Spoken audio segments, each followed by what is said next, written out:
তবে অনেক মহিলা আবার মা হতে দেরি করে, তারা সন্তান জন্ম দিতে চায় না কারণ ক্যারিয়ারে উন্নতি করতে চায়। এটা কি আসলে ঠিক? আমার মতে এটা মোটেও ঠিক না। কেন?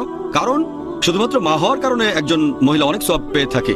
আমাদের নবীজি মুহাম্মদ সাল্লাল্লাহু আলাইহি ওয়াসাল্লাম বলেছেন, একজন লোক নবীজিকে জিজ্ঞেস করলো, এই পৃথিবীতে কাকে সবচেয়ে বেশি ভালোবাসা সাহচর্য দেব? নবীজি বললেন, তোমার মাকে। লোকটা জিজ্ঞেস করলো, এরপর কাকে? নবীজি বললেন, তোমার মাকে। লোকটা জিজ্ঞেস করলো, এরপর কাকে?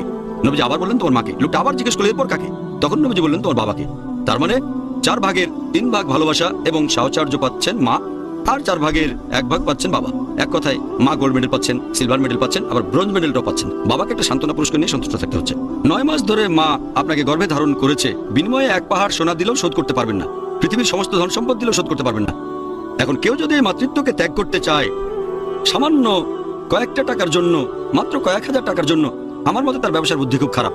ভালো ব্যবসা জানলে সেই মহিলা বলবে, ভালো, এখানে সে অনেক হারাচ্ছে, সামান্য আয় করতে গিয়ে অনেক হারাচ্ছে, তাই আমি দেরি করে মা হওয়াতে একমত না।